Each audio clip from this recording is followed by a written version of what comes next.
And we should be live. Is there anybody in here yet?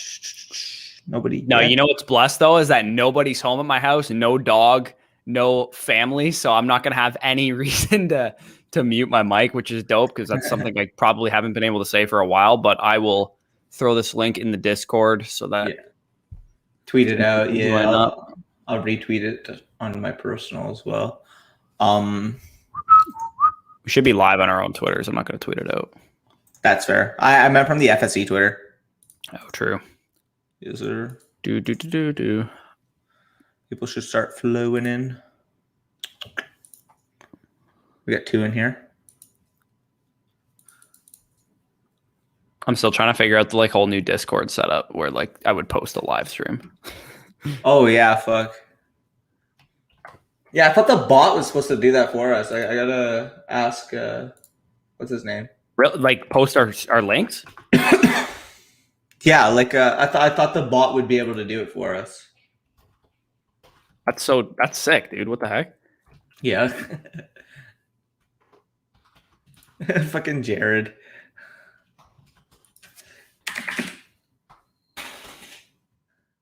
Interesting comments to flow in. Oh, what the heck? I literally just posted the wrong link. What would you post? The one from the Dynasty decisions. Oh god.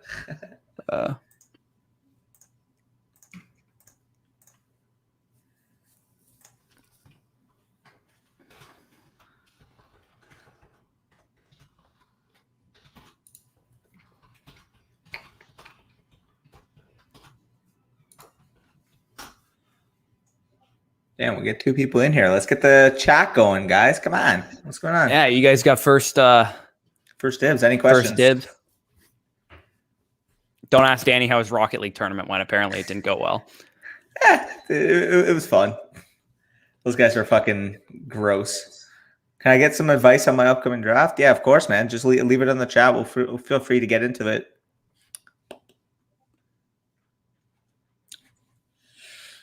Five people in here right now. Let's get the Discord going. Yeah, I popped it in the disc. Okay, yeah. Raver said mock link posted here. He's setting up the mock. Yeah, I'm gonna post the link in the Fantasy General as well, so people know. Stick to fantasy football, Danny. Yeah. They have fantasy Rocket League, don't they? You could bet on it. I know. Yeah, I know they have Fantasy League of Legends, so I'd imagine they probably have Fantasy Rocket League. Yeah, they do. Yeah, some of those guys are just freaking mental, man. What's up, Anthony? Is there? Up, Ravers? Random question. What would a chair look like if our knees bent the opposite way? If our knees bent that way, I'd imagine chairs would Oh, this is a mind fuck of a question. I'm trying to think of how the chair would look if our knees bent the opposite way.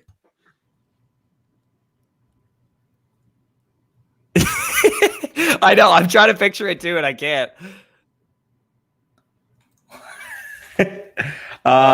Sorry, Brett. Joe Mixon, do well or bust prediction. Where he's currently going, I want no part of him. Yeah. If he's a late second, early third round pick, I'll consider him there. But this is like a borderline first round running back, and I'm not picking him that high. So I mean, we did an entire video on Joe Mixon being a bust candidate. So if you go on our channel and look for a video titled early busts, Joe Mixon's on the thumbnail. So yeah, literally.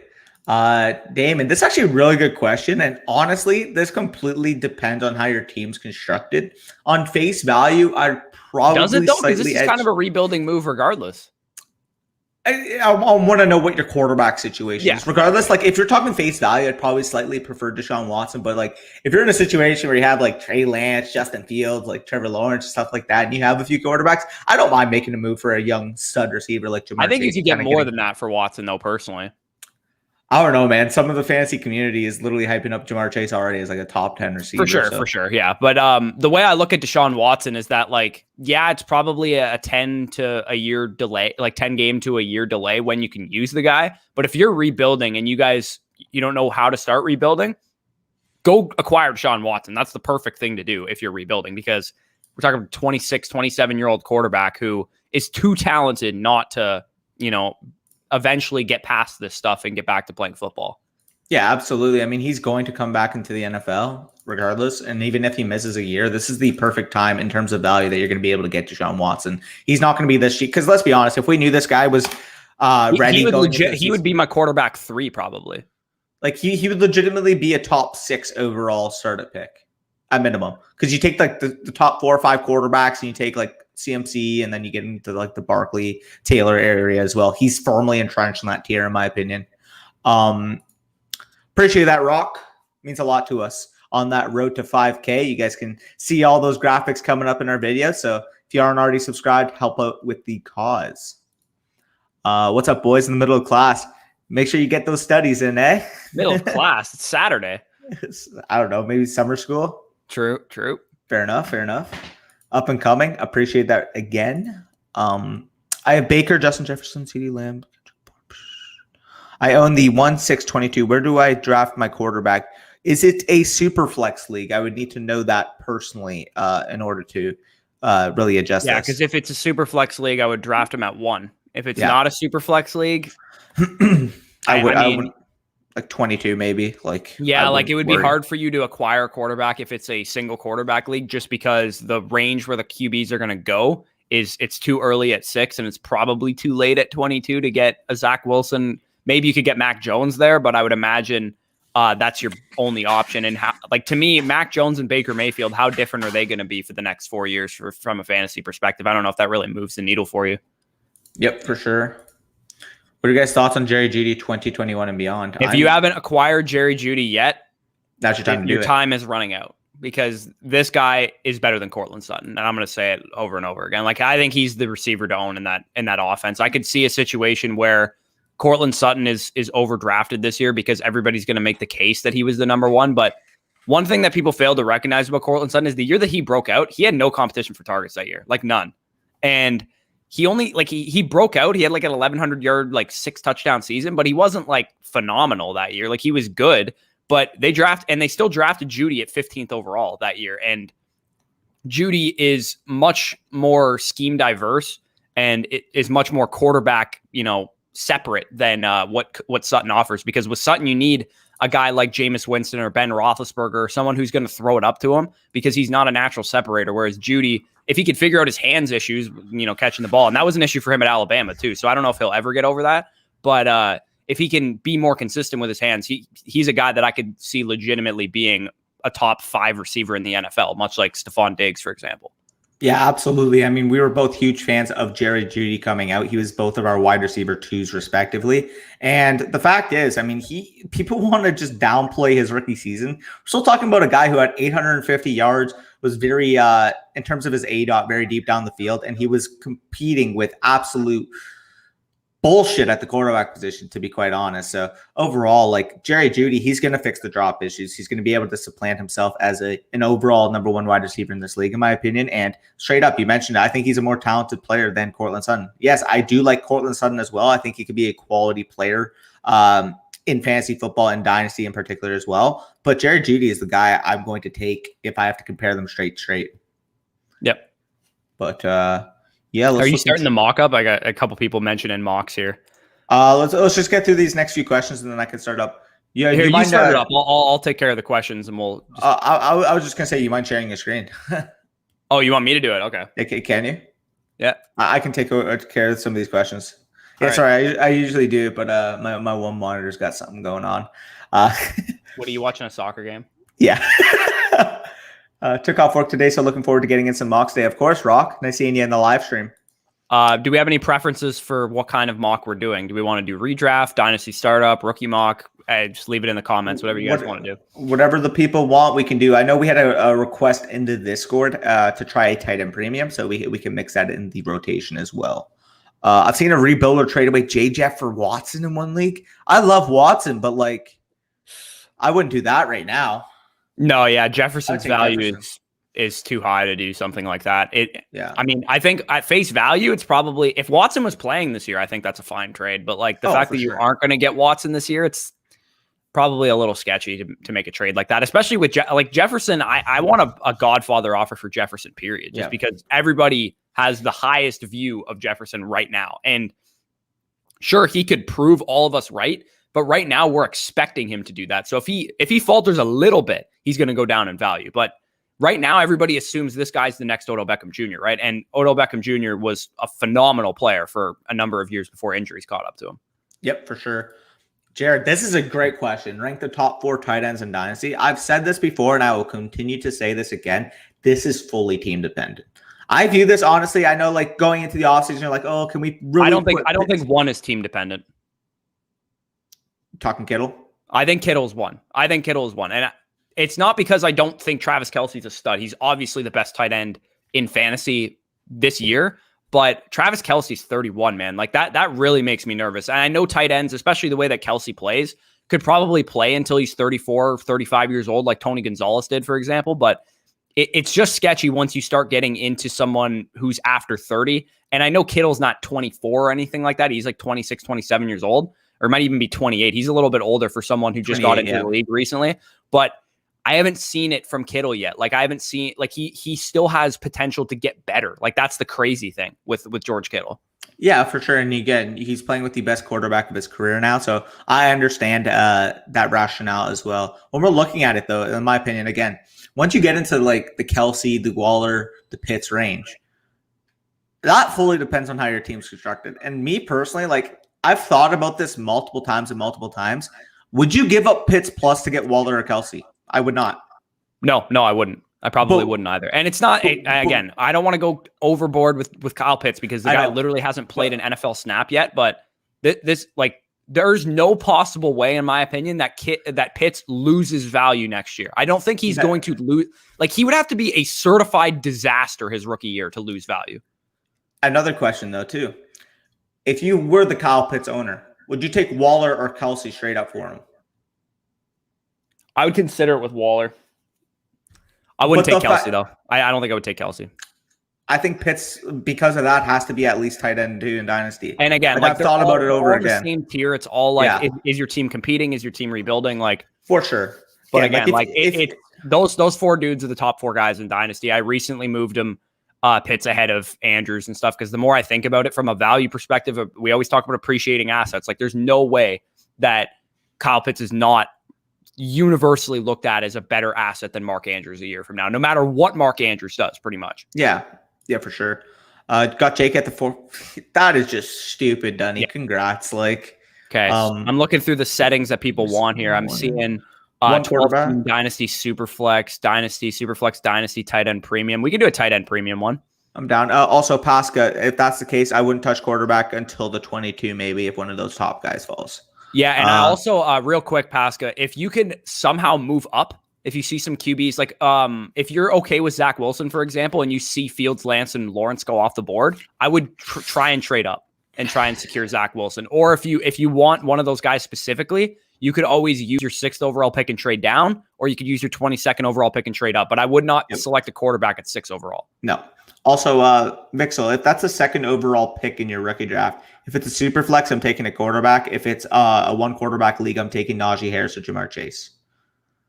With the 1st overall pick that he has? He has a 2nd overall pick, he says, with my 2nd pick. Oh, I think his 2nd round pick is what he means. Oh, if that's your 2nd round pick, yeah, they're both good. I personally would prefer Devonta Smith, but if you want to go with Waddle, like I think to answer your question, yeah, I think you would be dumb to pick Waddle over Smith. I think like I liked Waddle as a prospect. I would say I was probably one of the lowest people like relative to consensus on Jalen Waddle. I think Jalen Waddle is going to be a great player, but is Jalen Waddle's ceiling an elite fantasy wide receiver? I don't think so. I don't think. Could he be T.Y. Hilton for a while? Because with Tyreek Hill can't reach Tyreek Hill's ceiling if he's in any other offense, right? Like how good is a fantasy asset is Tyreek Hill in any other offense compared to the one he's in right now? Yeah, that is fair. But then again, like peak T.Y. Hilton was a top 5 wide receiver in fantasy, and I think. But what did he need to get there? He did need an Andrew Luck. That is a top 3 or 5 quarterback in the NFL to get there. Is Tua ever going to be that? We might be having a different conversation if Deshaun Watson is the quarterback of the Dolphins a year from now. But I still believe in Tua. I don't think Tua is going to fall flat on his face to the point that they're just going to go out and acquire Deshaun Watson this year. For sure. Here, let's breeze through these so we can get this mock going because I know people are asking about it. Aaron Rodgers, yeah, I mean Jerry Jeudy's got that level of potential in terms of being a route runner, in terms of his ability after the catch as well. You can make the same argument. Actually, was like my initial comparison for Jerry Jeudy when I watched Jerry Jeudy at Alabama with Devontae Adams. Jerry, that's absolutely fair as well. The only thing is I would counter that by saying Noah Fant played this year. KJ Hamler was at least on the field, and Tim Patrick proved to be a much better player than he was even 2 years ago. So, hey, what's up, Gio? Said, hey, playing with new players. Yeah, if new dynasty players are just devaluing the quarterback position, like I know it sounds scummy, but like I just take the value. Like if I get a really good quarterback falling to me in the mid rounds, I'm stocking up at the position because I know once we get into the midseason time, once these people realize, oh shit, I devalue the quarterback position at the start of draft, and you capitalize on all that value. Guess what? Guess where they're coming to you when you corner the market? They're coming to you. Or sorry, guess where they're going when you corner the market? They're coming to you. So overall, if you're able to just keeping, just overall getting these plentiful fucking quarterback talent on your team, you can be able to really get a lot more value for them post startup. The only thing I will say is in general, we have kind of seen a transition where, again, 10 quarterbacks are starting to get taken in the first round, which is then I'll kind of pivot off of it because at that point, the value simply isn't there. But if you're getting like Ryan Tannehill's falling to you in like the 5th, 6th round, like that's an auto smash pick. No ifs, ands, or buts about it. Deshaun Watson falling to you because people are concerned about his overall allegations against him. You take that value. Like overall, there's so many good quarterbacks that you're able to get at consistent value right now that just take advantage of it. How many rounds do we want to do on this thing? I don't know, like 12. Let's go. Let's go 15 rounds. Okay. And we'll try and I saw someone asked to do a rookie mock. We can do a rookie mock after this or a redraft mock, whatever you guys want to do. I have a tea time at like 2:40, so I got to be out of here by then. But Lewis wants a dynasty. Yeah, dynasty or riot. You will get your wish here. I'm doing a dynasty half PPR. Is there an option to do tight end premium on here? I don't see it. Oh, we'll just say it. Like, okay, it's going to be tight end premium, but the ADP is probably not going to reflect that. If it's half PPR, are we doing a 2x tight end premium? Sure. Yeah. All right. So full PPR for tight ends, for the record. You guys heard it here now, and we just put like a little thing at the top of the sleeper thing. All right. Here, I'm sending you private chat. You want to just control one team, me and you? Yeah, fuck it. Yeah, sure. We'll just do that. Everybody hit that thumbs up. Yeah, if you guys are watching the stream and you haven't already, make sure you leave that big thumbs up. Helps us hit that YouTube algorithm. Yep. I don't have Twitter, but I think I set this up right. I don't set up a lot of mocks, so it sounds good. Just I'll take a look at it. Gio, DM either of us on Discord. We will set you up. Okay. Yeah, you don't need to have Twitter to. One thing I will say though is if you don't have Twitter, I suggest you make one and just use it for fantasy.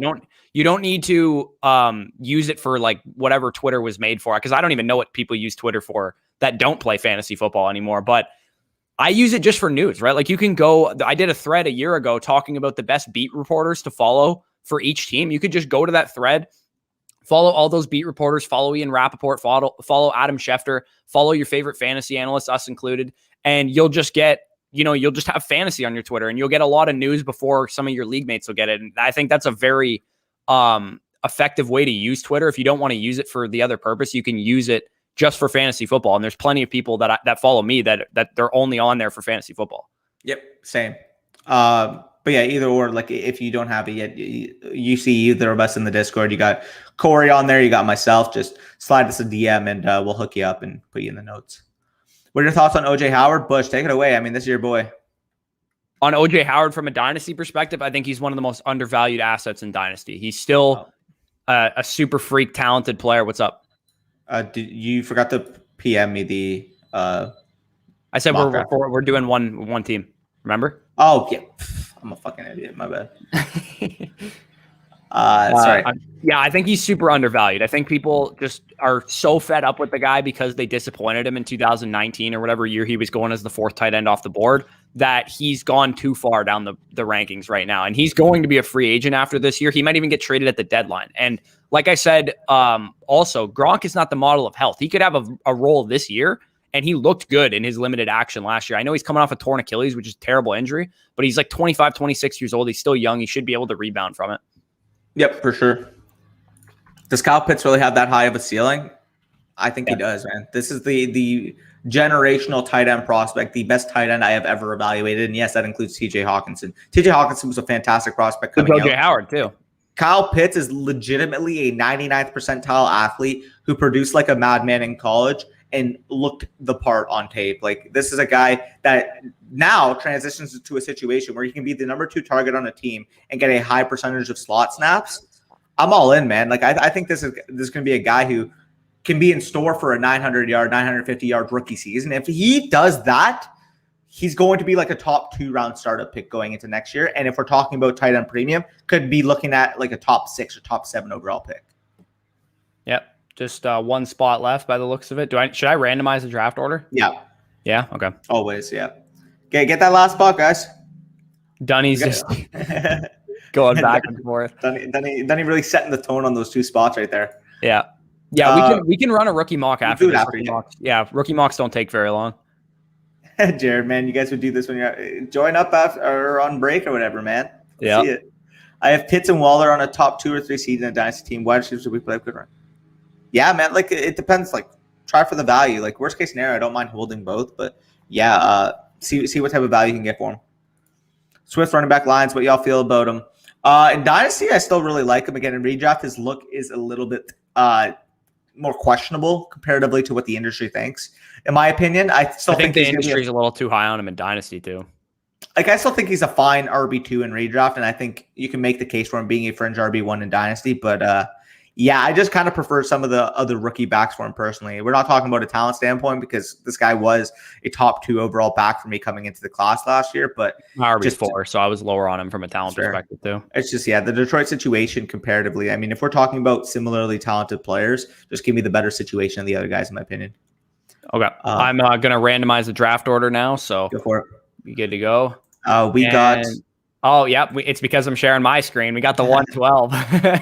All right. So this is a Superflex Dynasty startup mock draft, tight end premium. You guys can see the starting rosters. You start 3 wide receivers, 2 running backs, 1 quarterback, 1 tight end, 2 flex spots, and a super flex. And we're only going to do, like 5 or 6 bench spots just so we're not going like 30 rounds on this thing. Should I go 30-second or 60-second clock? 30-second. Yeah, it's probably smart. Yeah. Okay, 30-second clock update, and I will start this draft now. Perfect. Let me get. All right, so super team on the clock at number 1 overall. So he said 109. 109, I'd be looking at like Javonte Williams, Devonta Smith, someone like that in that range, personally. Yeah, and if it's a super flex, you could it could be a quarterback as well if Zach Wilson's there. If you need a QB, I'm not sure. You didn't mention if it was a super flex. I don't think so. Not sure about that. But Javonte and Devonta are like 2 guys that I would absolutely love to get at that pick. Let me read this. So OJ Howard, I would prefer Freiermuth there. Judy Ayuk, like pretty much a wash in my opinion. So you're basically looking at Swift and Chase or CMC and OBJ. I'd probably slightly lean the young guys here, just because the discrepancy between Chase and OBJ. But like, what are your thoughts here, Bush? I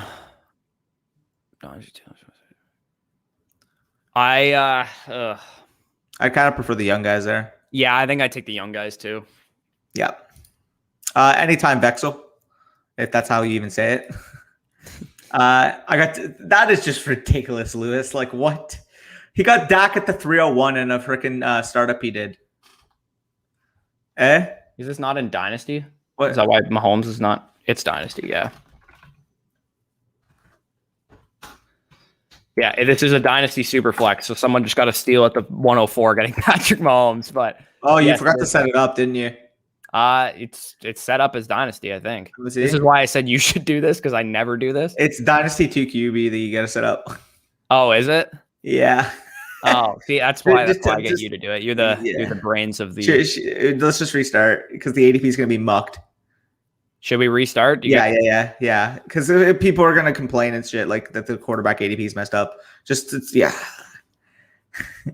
You're good. Yeah. This is why I want you to do this, but all right.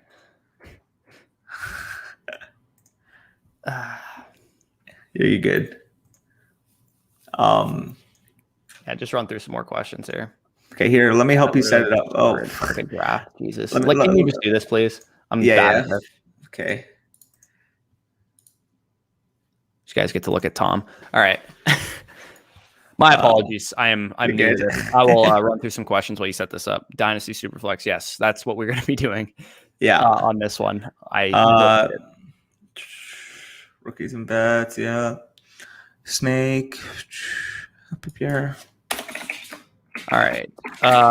Thoughts on my first 4 picks in the Superflex PPR Dynasty startup. He took Patrick Mahomes and Joe Burrow as his first 2 picks. I assume you had the 101, so you got Joe Burrow at the end of the second round. CEH he took, I guess, at the beginning of the third, and then he would have taken Travis Etienne, I guess, at the end of the fourth.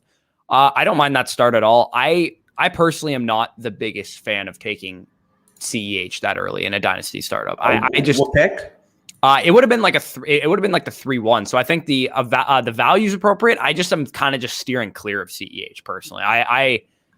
I know everybody's like, oh, well, he had, 1,300 yards from scrimmage or whatever as a rookie, but like, let's not pretend that he should have had more than that, right? Like he should have been better than he was. The reason they brought in Le'Veon Bell is because he wasn't living up to expectations, not because they were just like, oh, let's just add Le'Veon Bell. Like, no, if CEH had come out and been a stud, they wouldn't have added Le'Veon Bell. They wouldn't have needed Le'Veon Bell. So I'm a little bit wary of CEH in Dynasty. I have talent question marks basically is why, and I would never advocate for drafting a player that you don't believe in as a good player, because that's the fundamental core of Dynasty and fantasy in general is pick good players.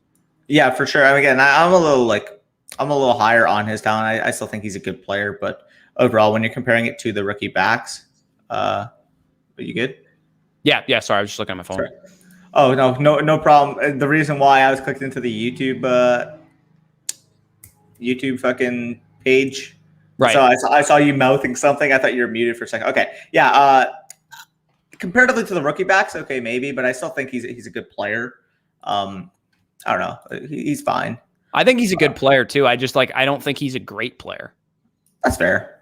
Yeah. By the way, I actually forgot to announce this, but we're now on TikTok, by the way. If you guys have TikTok and you want to go follow us on there, I put a video out talking about Cam Akers versus the Miles Sanders situation last year, because I've seen a lot of people compare Cam Akers to the way that Miles Sanders was hyped up and disappointed last year. And I talked about why that's not true on the TikTok. So I will drop the link for that in the description. If you guys have TikTok, go ahead and follow us over there. And we'll be putting out, I'm going to try and put out daily content on there, and Danny will as well, so that we can, spread our reach on that platform. Because the one thing that is really cool about TikTok that I wish Twitter did is it gets it has an algorithm, right? Like it gets your work to more audiences than because Twitter, there's absolutely no organic growth that comes on Twitter. It's the reason that me and Danny see a lot of fantasy accounts in retweet groups and stuff is because there's no organic growth on Twitter, period, right?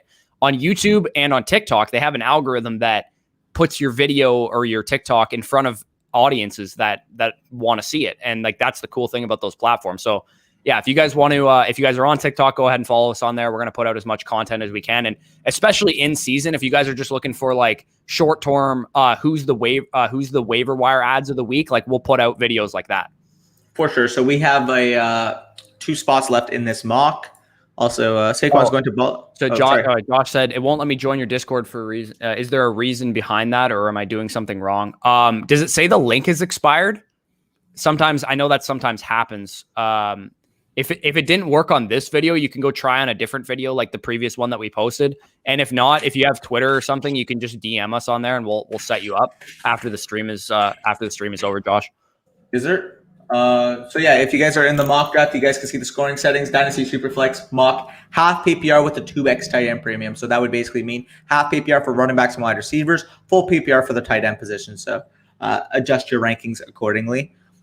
Let's get into a few more questions. There's also 1 spot left in the mock. If you guys want to get in, flock in right there. Saquon's going to ball out this year. No, yeah, I think he's going to be very fine. As long as the ACL tear is cleared up, I don't see a way that he's not at least, a top 5 running back this year. For sure. So, Bush, we got the 7th overall pick here. Let's begin this draft. Dope. I'll keep running through some questions as we go through here. What is your real thoughts on Josh Jacobs for Dynasty PPR Superflex? Okay, so I'm actually writing an article next week for the Fantasy Scouts on his Dynasty outlook on Josh Jacobs. So stay tuned for that. If you don't follow me on Twitter, go ahead and do that. I'll tweet it out when it's live. But basically, I think Josh Jacobs is one of the more underrated assets in Dynasty right now, just because everyone has a bit of a sour taste in their mouth. Like, this guy was legitimately still an RB1. Like, he was an RB1 last year, and everybody hates the guy.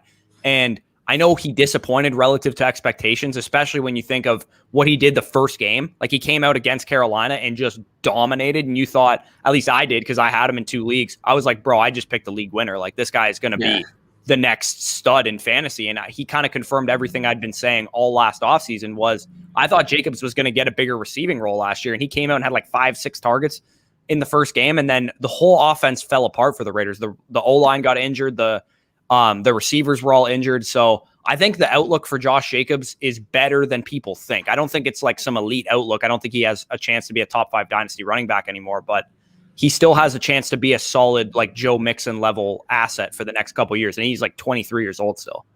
Yeah, for sure. So we already have an auto picker in the first round. Come on, man. He got Lamar Jackson, which is a good pick, but Raver at the 105 just stealing away Christian McCaffrey there. And personally, for me, Christian McCaffrey is who I'd pick second. Yeah, that's fair. Who are you thinking here between what's on the board? I know where you're leaning, actually. I would be. I don't know. I'm kind of cooling down on him a little bit. Would you want to go quarterback or running back here? I personally would go running back. That's fine. We'll see. So we got Saquon off the board. To me, I believe my next rated running back is Kamara, if I'm not mistaken. Over JT, yeah? Yeah, over JT. Yeah, we don't. The way I have to do my rankings is I don't know what the team is, right? Like, I don't know if I'm going to be rebuilding or whatever. But if we want to go for a more flexible approach, we could go with Jonathan Taylor. Okay, yeah, I'm fine with that.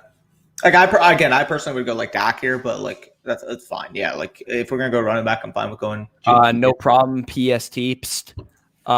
Someone in Sleeper didn't know it was Dynasty. Yeah, me. That's who. Also, Josh Jacobs or Montgomery in for PPR Superflex. Give me Montgomery.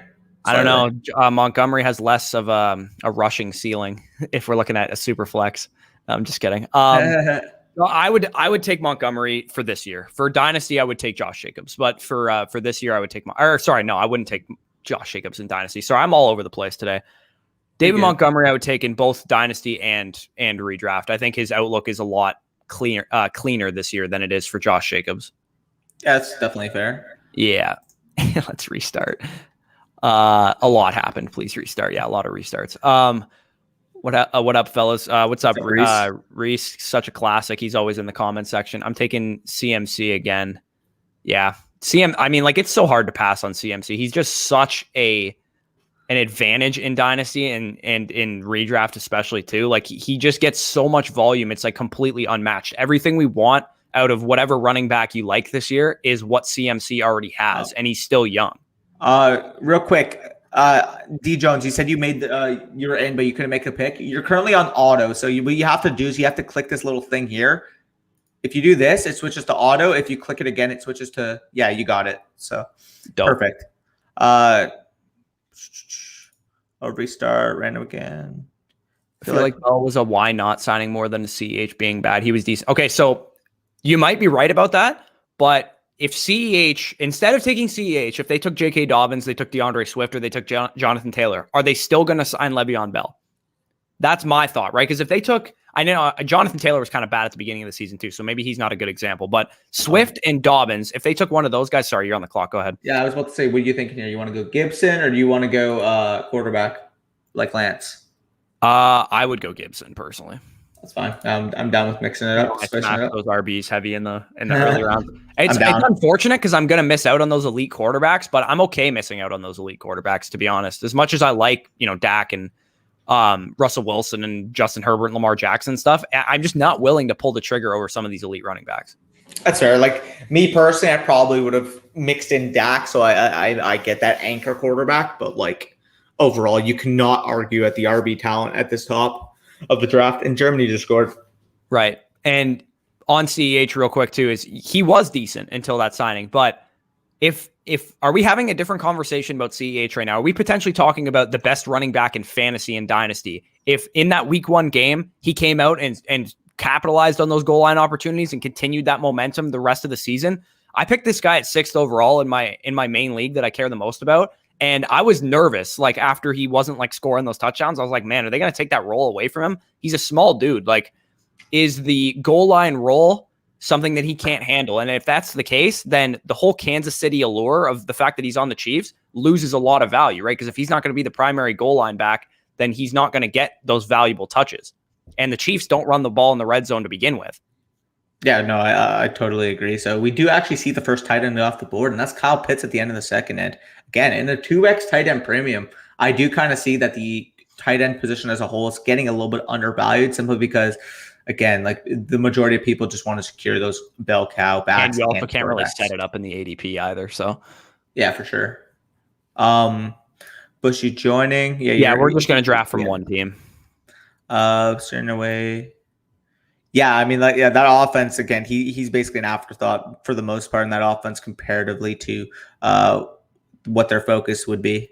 Yeah, especially in redraft for CEH. If I can get him in the 3rd round, I'm okay with it, but I'm not spending a top 2 round pick on the guy. I'm just not. For sure. Got it. Used an old video link and it worked. Yeah, so we'll fix the live stream links because we must be using an old link that's no longer active. Who's your guys' number 1 wide receiver in Dynasty? It's Tyreek Hill for me. Yeah. I think Tyreek. I know AJ Brown and Justin Jefferson. These guys are the young dudes on the block, but Tyreek Hill is still young himself, and he's attached to the right arm of Patrick Mahomes for the foreseeable future. And he doesn't need 100. Like the great thing about Tyreek Hill is that if he does get 140, 150, 160 target season, he's going to smash records. Like because he gets 130 targets a season and is still a stud. Sorry, Raver just got my guy. I was eyeing him. Yeah, good pick there. Question. I'm trying to trade for OBJ. Yeah, I would prefer OBJ slightly to Thielen because of the age gap there. It's pretty close. I mean, we're talking about a 31-year-old receiver versus a 28, 29-year-old. So. I would much rather have OBJ than Thielen, to be honest. Like, it's not really that close for me. I got some serious questions about Adam Thielen. Dynasty and redraft. Good with Kittle? I am good with Kittle. Yeah, absolutely. Dope. I just noticed the value there. I mean, we're getting a guy who you have a tight end 1, I have a tight end 2 in the 307 and a 2x premium. So I'm pretty happy with that. I'm trying to start up a Dynasty League. Any tips? We actually have a video. We have a video on the channel literally outlining everything that you need to know about starting up a Dynasty draft, attacking your startup, attacking your rookie draft. So cruise the channel. You'll find it a couple months ago prior to the NFL draft, and it should help a lot. And again, me and a good friend and Mikey really broke it down a lot. The biggest tip I would provide, though, just like without having to go back and watch that video, is make sure you're in a league with the right people and make sure you're setting out some bylaws before, because the bylaws thing is definitely the biggest deal, because you don't want people breaking the rules all the time and there being no, precedent to say you broke the rules, right? Because that's kind of how it works in anything in life, right? We have laws, we have, whatever. And if you break them, then you can be disciplined accordingly. So make sure you set out some bylaws, what people can and can't do, and make sure you're in a league with a bunch of people that you know or that you trust are committed to the Dynasty League. Because Dynasty, especially if people are new to Dynasty, like if everybody in your league is new, you really need to set out some bylaws, right? To stop from people selling their whole future and then leaving the league or something. Yes. Sorry. Germany just scored to go up 2-1. Yeah, exactly. I mean, you have to make sure you have set in rules. Otherwise, again, a league is just going to unravel amongst itself. So you got to make sure everything's all set up and ready to go and organized.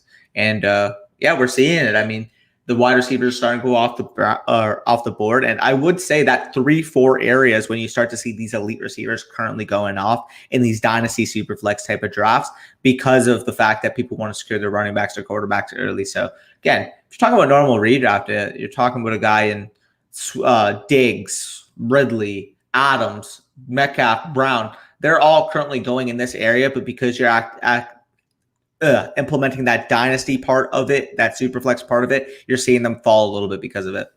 Yep. Sorry, I kind of mumbled on my words a bit. Yeah, it's classic. We're all out of sorts today. Scott says, guys, I traded Jamar Chase and Javonte Williams for Swift, Waddle, and a 2022 first round pick. I'm going to be honest, dude. I hate that trade. I don't want anything to do with Swift or Waddle because I think their prices are too high. But if you had the optimistic view of that, I think the value is appropriate. I just personally, I like the 2 players that you gave up more than the 2 players that you acquired. You good with Fields? Yeah, I am good with Fields, actually. Dope. And let me look at it. So I would prefer Swift over Javonte. So I basically look at it. So Swift is an upgrade for me over Javonte. I would actually prefer the Waddle side. As much as I love Jamar Chase, the way I'm looking at it is Waddle and a first for Chase. I would probably slightly prefer the Waddle side if we're not expecting that to be the 111, 112. We're expecting that to be a mid first. I would prefer the pick and Waddle personally. Yeah, it's like the appropriate value is definitely there. I just personally love the 2 players long term that you got that you gave up for sure. Here, yeah, I mean exactly. Clyde, like people want to cite the amazing upside from a touchdown perspective, but realistically here we're talking about a guy that was putrid on the goal line, and we're talking about a team that literally passes on the goal line at such a high clip comparatively to the rest of the NFL. I mean, we're talking about teams like the Browns, team like the Cowboys. The Chiefs don't even come close to really matching that output on the goal line from a rushing standpoint. And when you think about it, like a guy like Damian Harris, while the offense isn't as good, I'll bet anybody right now that Damian Harris has more red zone touches than Clyde Edwards-Helaire next year. And the offense is going to be worse. Like the opportunities for red zone touches are going to come more in the Chiefs offense, but they run some geriatric shit on the goal line, man. They'll throw shovel passes to Kelsey and Tyreek Hill. It almost seems like, as a Clyde owner last year, it almost seemed like they were doing everything in their power not to give Clyde the ball on the goal line. Yeah, for sure. By the way, I had the 104 taking Mahomes, Burrow. Wait.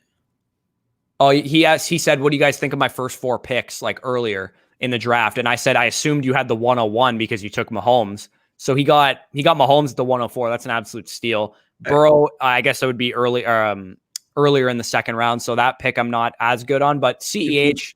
He dealt up to the 101, he said. Oh, wait. I'm actually tripping. Never mind. Yeah.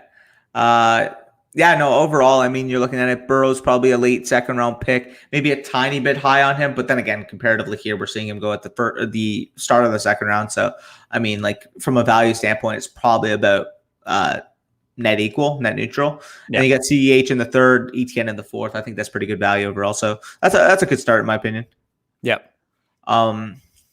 So in this draft, real quick, I just want to comment on this. We're seeing some of these rookies come off the board. We're seeing where Chase's value is looking like it's going to be, and Javonte Williams. I mean, that's pretty high praise on Javonte Williams. I don't know if I take him quite that high, but I think he's absolutely worth a early pick because I've talked about it already. I think this guy's value, whether he performs super well his rookie year or not, and I think he will because he's a great player, I think his value is only bound to go up once Melvin Gordon is gone. For sure. Thanks, bro. Appreciate it. Answer that Justin's question there. Oh, sorry.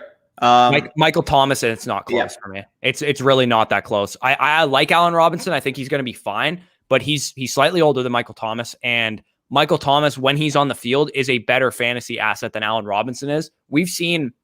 I think Ian came on when Ian was on our channel. He said something. It's like 150 plus targets to not finish as a top 5 wide receiver. Allen Robinson, Larry Fitzgerald, and somebody else are the only receivers to do that. He's not a guy that is very efficient. And I'm currently working on the wide receiver version of the league-winning running backs video that I put out on Monday.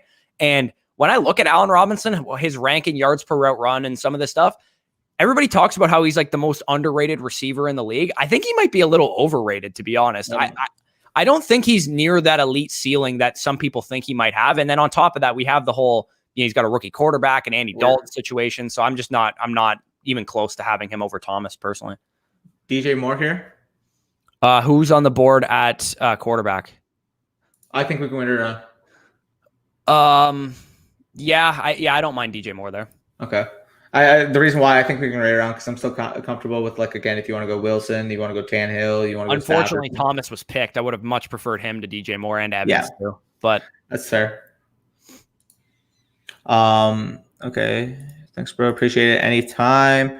I second NC's questions about, if you want more information on that, where I go fully in depth with a good friend of the channel and Mikey, It's on the channel, man. It's on the channel. I just did a big money league where I picked.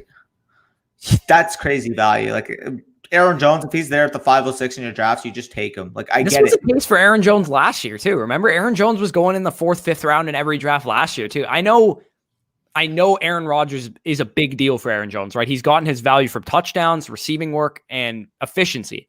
But Aaron Jones is still a phenomenal player. Like if Jordan Love's the quarterback and Jordan Love plays like a top 25 quarterback in the NFL, Aaron Jones is still going to be back end RB1. Like I don't think he's going to fall off a cliff and be terrible, because we got to account for the fact that Aaron Jones is going to see an uptick in receiving volume, because A.J. Dillon is not taking near the amount of receiving volume away that Jamal Williams took in previous years. Yep. Outside of the which one do you think would be? Oh, it's easily Boyd. Boyd, to me, yeah. Boyd is a guy that I don't even really want any. He's a jag. He's a jag. He's gonna be basically what Sterling Shepard is, in my opinion.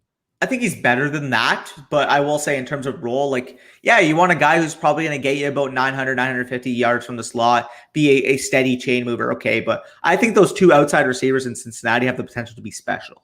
I think Higgins has got 1,200 yard, 10 touchdown type of upside as a player, as a talent. And again, we talked about Jamar Chase to nauseum. We're talking about a guy who can probably, out of this wide receiver class, as much as I love Devonta Smith, given the upside of the situation, given the chemistry we've already seen with Burrow, could have a T. Higgins-esque rookie season. If he were to do that, he'd be or not T. Higgins, Justin Jefferson. Yeah. If he were to do that, he would be consensusly viewed ahead of Justin Jefferson because of that stability of the quarterback situation. So we're talking about Jamar Chase's stock right now. Like, again, he's already being viewed as a top 10 receiver, even if he has an 1,100 yard, 1,150 yard rookie season. Very. Some people have him as their wide receiver 1 if he has that kind of rookie season. Sorry, I just kind of lost it a little bit. Yeah, Zach Wilson just went off the board. That's a little bit of a yikes. I'm fine with waiting another round then, because I don't really see let me see the rest of the board here. We got Brady. Yeah, that's not very good. I like Claypool the most out of everyone on the board there. I was going to say Claypool or Judy. I personally would prefer Claypool. That's fine. I'm down with it. Yeah. And so Justin says, basically following up on the Aaron Jones conversation, he's like, if Love starts for Green Bay, is Tonyan basically useless as a starter? I have him and Logan Thomas. Who do you think would be the every week starter, and who do you think there are any sleepers at tight end that I should pick up? Okay, so if Love starts for Green Bay, yeah, Tonyan is basically useless as a starter, in my opinion. I don't think Tonyan was set to do nearly what he did last year this year anyways, because the guy had like 10 touchdowns on like 50 targets. Like, he had just unbelievable efficiency that if Aaron Rodgers saw any regression to his touchdown rate this year, the direct person that would affect the most would have been Robert Tonyan. And I think he's a guy that's probably set to be overdrafted and redraft as well.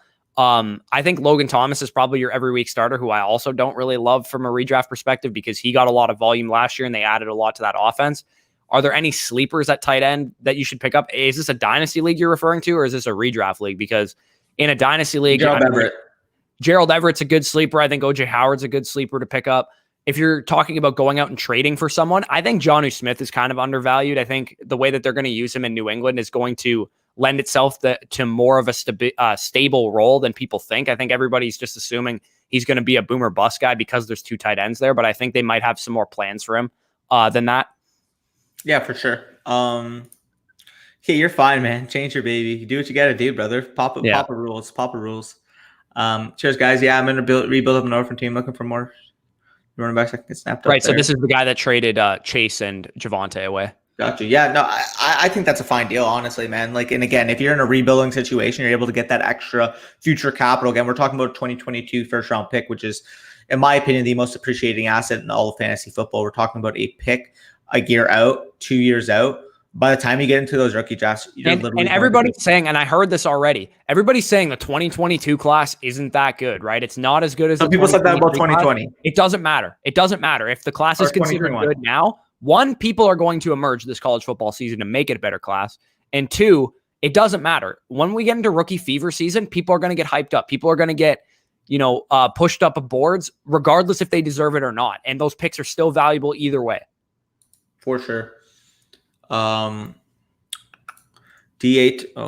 to clutch. I mean, we could see him definitely get some designed work considering the capital they invested into him. I think he's still a really fine RB2. I just comparatively to the other rookie running backs, I would prefer the other guys personally. Yeah. Okay, we're about to be back on the clock here. I'm not going to say anything while Mob's picking, but what are your thoughts here? I was thinking maybe Tua because we have Fields. Tua is not a bad. It looks like we have a very young team, so I don't mind that outlook there. I like Tua here. I also like Mac Jones as well. That's fair. Actually have Mac Jones rated higher than Tua personally. We could try to go for both, maybe. Yeah, we could probably get both. I actually also don't hate the idea of waiting another round and seeing who's there. But if you don't want to risk that, because I think Kenny Golladay is a phenomenal pick if he's still on the board there. I just rushed it because there's 1 second left. True. Okay, so Rock says, I think people draft A-Rob hoping he will be a prime Keenan Allen. I think Keenan Allen has always been a better player than Allen Robinson, throughout his entire career. And I have way less question marks about Keenan Allen's situation, right? There is not really any target competition outside of Keenan Allen's running back in his offense. He also has offensive rookie of the year quarterback that just broke the passing touchdowns record for rookies attached to him. And I think Keenan Allen is going to age like fine wine for fantasy. I think he's going to be like a borderline top 10 receiver for the next 3 years. Hey, Dunny's pulling my strategy, just setting the tone on the quarterback position. Yeah. Keenan Allen is a guy that I will come away with in every single redraft league if he's there for me in the 3rd round. Like legitimate, like I will pick him there. Like if I can start my draft with Cam Akers and Gibson or Eckler and Chubb or something like that and get Keenan Allen in the 3rd round, like I'm going to win every league. I swear to God. Like Keenan Allen should be a 2nd round pick in my opinion. Yeah, for sure. Would you trade away 5 years worth of 1st round picks for 1 championship? No, not 5 years. 3 years, maybe. In a dynasty league? Yeah. Well, I mean, if you're doing the math on that, you're making how much money are we talking, right? Because if it's like a winner take all dynasty league, I think the easiest way to look at that is just weigh how much money that is. Well, yeah, I mean, that's what I'm saying. Mathematically, like, yes, I would do this. Because if you think about it, if you're in a 12-person league and you win 1 out of every 5 years, you're already ahead of the curve. That's fair, yeah. That is fair for sure. I don't think I would do it though, because I like the type of league is called Dynasty, right? That's what it's called. It's not win 1 year and be terrible for 4 years. You want to build a consistent contender all the time. And in order to do that, you need to have your 1st round picks. So I would do it for 3 years of 1st round picks, but probably not 5. I would do it. Yeah, I would go for it. Again, unless it's severely impacting my team for the long term. Also, well, I'm assuming it would if you're trading away 5 years worth of ones. For sure. Yeah. Overall, is my RB2 or 3 on several dynasty teams? Yeah, that's good value. If he's your RB3 on any dynasty team, you should be laughing. Yeah, you're chilling there, Brendan. Those are really good values. Let's look on the board here, and I was thinking maybe go Rashad Bateman. Rashad Bateman. That makes a lot of sense. What do we got at running backs? Is there anybody worth a shit there? No. No? Okay, yeah, I'm cool with Bateman. I think he's a guy. He matches what our team is kind of built to be as well. Yep. We got a really good, nice young team. This is the type of team that, again, I would characteristically describe as a year 2, year 3, like dominant. And with a team like this, if you guys have a start like this, let's say you get to the 6th round after you picked Chase Claypool or 7th round after you picked Chase Claypool, and people want to move up and give you their future first. Like this is the type of team that you do that with. Amen. Like again, we've stuck and pick at every single pick. I'll tell you right now, if I was actually in this startup situation, I probably would have already made 5 deals to move down. Right. Because we're doing a 30-second clock. You can't really make any deals on the clock at that point. But in an 8-hour clock, which is what usually dynasty startups are, you have plenty of room to, if we got to that pick and we wanted to be like, who wants George Kittle, right? And acquire that value future first and stuff like that. In a tight end premium, we could have definitely sold George Kittle for a lot. For sure. Aaron's got me to the chip. Yeah, he was awesome last year. I would. It's close. If you're shooting for upside, I don't mind paying Boyd for OBJ, honestly. But if you're looking for just I think he's giving away OBJ. He says I'm very high on Boyd for what it's worth. No, he's giving up Boyd. Okay. He said earlier he wanted to go for OBJ. Oh, right. Okay. Yeah, I think you're a little too high on Boyd personally. I don't think he's going to be. Me? No, him. He said I'm very high on Boyd. Yeah, I think he's a fine wide receiver 3. I would much rather have Odell Beckham than Tyler Boyd from Dynasty and redraft. I would rather have Odell Beckham. Okay. And I'm not like the biggest Odell Beckham fan in the world. Yeah, definitely fair. Plus, I see boys clear. No way. No. Over Jamar Chase, not a shot. Yeah, no, Jamar Chase produced like a madman downfield and in the red zone for LSU. And T. Higgins actually was pretty decent in the red zone last year, too. I mean, Tyler Boyd is going to be a guy that is going to be a wide receiver 3-4 flex option probably for the next couple of years. But is he a guy that is going to have a high weekly ceiling? Probably not. Is he a guy that you even know when you're going to start him? Probably not. He's a guy that you should probably treat him the same way you treat Michael Gallup for the Cowboys or Antonio Brown for the Buccaneers or Juju Smith-Schuster for the Steelers. Like the third option in the passing game that is going to be hard to predict when you know when to start him. So he's a decent best ball pick, but I'm not in on Tyler Boyd. I'm probably not going to own him anywhere. Yep. That makes sense. Though if you're on underdog, I don't mind getting him to complete your Bengals stack. Right. Okay. What do we got at running back? I just saw a couple guys go off the board. Like nothing, bro. Nothing, eh? I'm not touching it. I'm not taking fucking David Johnson. No, Raver. That hurts. That's like literally the only player that actually. Can you go to quarterback real quick? I just want to see if. Oh, we can pull a Ty Mossy. No, I thought there was a chance that Sam Darnold might be there. I didn't see him on the board. Nah. We're on the clock here. Like Terrace Marshall, maybe. Yeah. So Josh says he would based on the for 5. Sorry. Go ahead. Terrace Marshall, maybe. Sorry, we're on the clock. Yeah, Terrace Marshall makes a lot of sense. I bet. So he said on the 5 years worth of first round pick, he goes, because you're guessing you're going to also win or come in second or third. So yes, I would trade 5 years worth of first. See, but like you can't guarantee that you're going to win also, right? So you can't sell your future knowing that you're going to win for sure. Like unless your team is just so stacked that there's no possible way you can lose. And I don't think there's ever a chance in fantasy because shit happens all the time that you would know if I do make this move, I'm absolutely going to win the championship this year. I don't want to sell my 5 years worth of first. To be fair, in this scenario, he said that's one guaranteed championship. Yeah, but when you're making those trades, let's say like one guaranteed championship is you're trading away like 5 years first from now for like 3 players on someone's team, like that's rebuilding. You can't actually guarantee that you're going to win the championship. Oh, I know. I'm just saying, like in that hypothetical scenario, like you would say, like, yeah, you're winning the championship. Okay. Like looking at the board. Herm says you play to win the game. Yes, you absolutely do. Which is weird because usually I'm the win now guy and you're the rebuilding guy. Yeah. One of the other year within that 5 year window. Yeah. Justin says I'm in a 10-team superflex dynasty PPR. I have good depth at running back, 2 starters, but limited on stars. What do you think I should do with them? Ride or trade upgrade Jones, Montgomery, Jacobs, Hunt, AJ Dillon. I'm guessing that's Aaron Jones, David Montgomery, Josh Jacobs, Hunt, and AJ Dillon. I think you can win with those running backs, but I would assume you need to be strong at your other positions. In a 10-teamer, you probably have to have some good receivers, good quarterbacks, and a good tight end to win with that team because those running backs are going to be hard to win with in a 10-teamer if another team has some like elite dudes. For sure. Like running back, like is our next best guy like Cream Villain? Like AJ Dillon. Yeah, like Zach Moss. Is like Michael Carter on the board by any chance? No, he's snatched up like 8-1. What about Sermon's probably gone also. Yeah, he's way gone. 6'12". We have any young running backs that we could take a shot on or no? Honestly, at this point, since like theoretically AJ Cream Villain might be the guy, eh? Well, the way I'm looking at it is honestly because this is a scenario where theoretically would be competing in 2022 or 2023. I would just punt the running back position and go for value. Yeah, that's fair, right? Because in this situation too, like we said, we'd probably be trading down, and acquiring more first round picks. And then in that situation, you can use those first round picks to address your running back position in your rookie drafts because we all know running backs are the easiest transition to the NFL. You want Gallup here, Anderson, Davis? What are you thinking?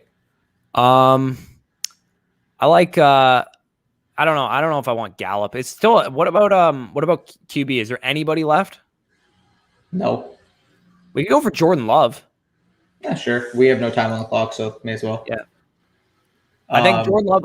He's our third quarterback. It's a rebuilding team. It's not a bad pick. I think even if Aaron Rodgers isn't gone this year, he'll probably be gone in 2 years. Yeah, facts. Um, He says no giving up on Boyd. I'm probably a little too high on Boyd. You're right, but we'll have to come back to this after the season. Yeah, I mean, like I said, I think Boyd will probably be fine for redraft, but from a dynasty perspective, I'm not sure how much investment I want in him. He's a guy though that could have, they could cut him after this year because he signed a contract extension like 2 years ago. They could cut him after this year, and then it'd just be the Chase and Higgins show in Cincinnati, and Boyd could go and be a number 2 receiver in some other offense. So you're convincing me a little bit more that I need to give Boyd a little bit more credit. Yeah, I think he's fine. What's one more? Yeah, dude, even in the red zone, though, we're talking about Jamar Chase, who's one of the best 50-50 ball specialists in this entire class. And we have Higgins, who has the size and contested catch ability to do that, too. Yeah. And Chase had, 20 touchdowns with Burrow 2 years ago? So, yeah. I think they'll scheme him up. Also have David Johnson, too. Forget about him. Yeah, I mean, everybody forgets about David Johnson. He's very forgettable. He's a very forgettable player. So slept on... Yeah, I mean, like Boyd's fine. I don't see the crazy upside with him. Yeah, like but we're also adding Jamar Chase. Okay, so he was wide receiver 17 last year, but were you happy with him? Right? Like what? Like was he a great? Like he might have finished wide receiver 17, but what was he in points per game? He was talking about when Burrow was there, to not even fully. Oh, okay, yeah. See, that's the thing with Tyler Boyd, because like the analysis every year for guys like Tyler Boyd is like, well, he finished as wide receiver 21 last year. It's like, yeah, because he played 16 games. We're on the clock. Okay. I just saw Komet. I wouldn't mind him. We can get him next round probably. Fuck. Oh, we'll go with next Corey round. Davis. That's fine. Yeah, that's fine. I dig it. Yes, sir. Okay. Do you think ETN will have the James White role like in New England and Robinson the power goal line back? No, I think ETN, like Danny just said, is going to be like an Aaron Jones type of role. He's going to get the receiving volume that matters, like in the red zone, down the field. They're going to use him all over the formation probably. And I also think he's going to be involved on the goal line a lot more than people think, because James Robinson's the bigger back. They're just going to assume he's going to be the early down grinder. ETN's going to be the feature back of that offense pretty soon, in my opinion. He's probably going to be 60, 65, 70% opportunity share at max. So that'll limit him a little bit, but he's still a guy that I think can handle a big workload. Like we saw him in college handle a huge workload. And James Robinson is going to be involved to some extent, but I don't think he's going to be a guy that's valuable for fantasy. He's going to be a handcuff with standalone value. Yep, for sure. Ravers. 16 minutes, 1 quarterback. I have 2 seconds, 20 and 28 to my first. Yeah. Okay. Yeah, I mean, like if you can get a decent running back at 20 or 28, I'd do it, because I don't necessarily know how the IDPs work here. Yeah, sure. I'd imagine you're probably not going to get a very good running back at 20. Like your best case scenario is at 20 you get Michael Carter or you get Trey Sermon. But like that's probably still not going to happen, to be honest. I'd imagine they're both going to be gone by then. So don't reach on a Kenny Gainwell or a Chuba Hubbard at 20. That's all I'm going to say. Don't pick either of those guys because their outlooks are bleak. They need the starter in front of them to get significantly injured to even see the field. Yep. 2 points every 5 receptions, 1 per tackle. Okay. What's the value of Andrews? Can I get him for a second in a player? Hard to gauge. He's probably worth it. Absolutely. Yeah. I don't think you're going to be able to get him for that kind of value. I freaking love Mark Andrews. I think he's one of the more underrated assets in Dynasty. I think he's a guy that is going to produce borderline top 5 tight end numbers for the next 4 or 5 years. And his offense has been upgraded, as I talked about on the show we did with Ian Hartitz, that I'm attacking the Ravens offense. It's probably going to cost you first, though, I'd imagine, to get Mark Andrews. Yeah, I agree. Being slept on like I do. He's the definition of plotter. Damon Harris is the guy to own there. Like again, if you're getting this guy in the 3rd round of your rookie drafts, okay, maybe take a shot on him. But I don't see a crazy upside here. We're probably talking about a guy who can he give you like RB 30, RB 25 type of upside in a year? Maybe. Like that's probably the ceiling that I see here. Yeah, but okay, so here's the thing though. The Sony Michel role is now Damian Harris's role. It's not like what I expect Ramondre Stevenson to get is Rex Burkhead's role. Yeah. Like not, or the LeGarrette Blount role, or whatever you want to call it. I think Sony Michel's role as the primary ball carrier of the offense is what Damian Harris is going to be, not Ramondre Stevenson. The tone setter role. I like the tone setter role, exactly. You skipped Justin's question there. Oh, sorry, Justin. 2 quarterbacks, 2 running backs, 3 wide receivers. PPR redraft today. You're doing a redraft draft already? You're Interesting. insane, man. I like it. At the 9th pick, assuming this is a 12-man league, again, I love smashing. You're talking about like an Eckler and Akers type in the first I should round. answer this question because I literally have the same league format and the same pick. Actually, mine's not a 2 QB league, so QBs are going to go ahead of you. I'd imagine you should be able to get a good running back there because I'd imagine like does Patrick Mahomes go in the first round in a 1 quarter or 2 quarterback redraft league? Definitely, right? Yeah. He definitely will probably go. How many QBs go in the first round? Probably 3. Probably 3. Okay, so what can you get? Can you get Kamara or Saquon at 9? Do you think? If that's the case, then yeah. That's who I would look to go for. Maybe like you could go with a quarterback as well, but I personally would look to attack the QB position in the 3rd and 4th round of your draft and try and load up on running backs early if you can. Yeah, feel free. Again, you're in the Discord. We've talked multiple occasions. Feel free to reach out to us. Yeah, for sure. Baker Cousins for every week. Superflex Dynasty. If we're talking about from a straight redraft perspective, theoretically here, yeah, like again, we're talking about 1 year here because he's talking about every week starter. I take Cousins for this year. I take Baker long term. Because I think Baker will be. I think they'll be comparable though this year. I think they're probably both going to be back end QB1s, like top 15 quarterback options on any given week. But I mean, you say every week starter. You don't need to start either of them every week. Just play the matchups with those 2 guys. Yep, for sure. He was happy, easy flex. Yeah, I mean, in a PPR league, he was very fine. The problem is, again, you're getting 104 vacated AJ Green targets, where he was one of the least efficient wide receivers in the NFL, and you're replacing that with Jamar Chase production, which is going to be comparatively not even comparable. We get in draft grades real quick. Yeah, I mean, we'll read a couple of questions and we kind of look over the teams and maybe start up another one in about 5 minutes.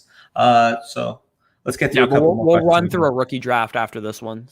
Where's a good landing spot for Minshew if he gets traded? I think honestly, Washington probably has a backup. Doesn't sound too bad. Texans maybe as a backup. I think what Minshew has done in his career has assured him that he will be a backup in the NFL for a while, but I don't think he's ever going to get a starting opportunity again.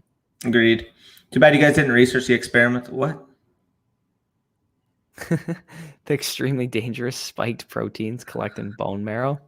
I mean, dude, I dig your vibe. Yeah, I've never heard any of that stuff. So, you guys do fantastic work. Appreciate that. Very glad I was referred to your channel. And Devi Bijan is king. But would you pull from 2022 or 2023 for your RB or for your Devi RB2? I have never played in a Devi league, so I can't speak on Devi stuff. Yeah.